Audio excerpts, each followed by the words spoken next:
Maintenant, on va se parler d'un syndrome bien particulier qui est la conséquence de la COVID-19 chez les enfants de 4 à 11 ans.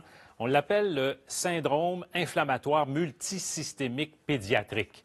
C'est une maladie, donc, que les enfants développent souvent plusieurs semaines après avoir été reconnus symptômes, après l'infection, de l'enfant en question. Ça reste un mal un peu mystérieux. On va en parler avec Jean-Jacques Debrucker, qui est médecin spécialiste en pédiatrie. Docteur Debrucker, bonjour.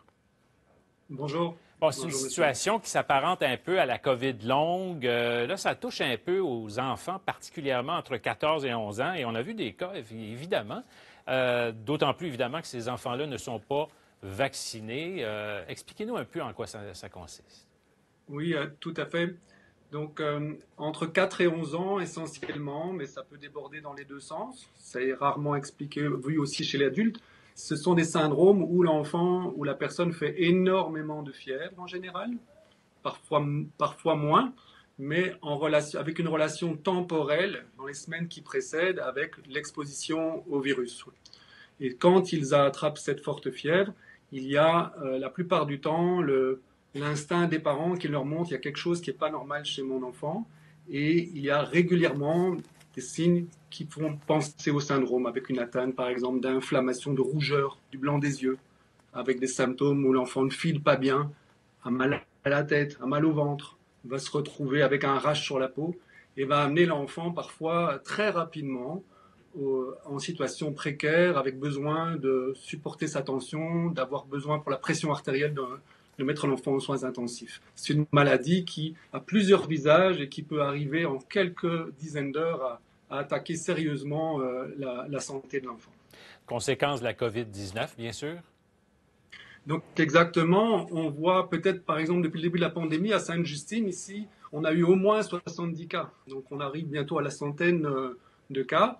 Et au tout début de la pandémie, rendez-vous compte, on a des très bons médecins ici aux urgences, les pédiatres des étages.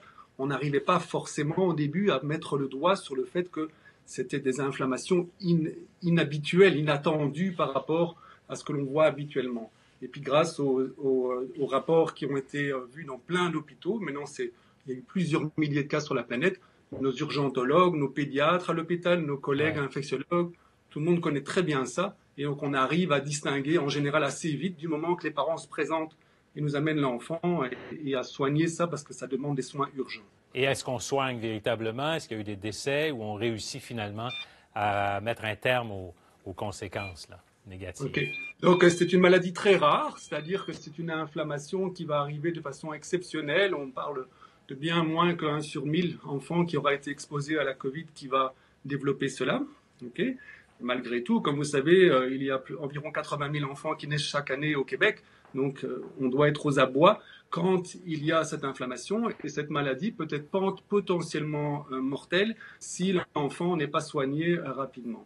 En fait, ça s'apparente assez fort à une maladie qui est connue en pédiatrie depuis très longtemps, qu'on appelle la maladie de Kawasaki.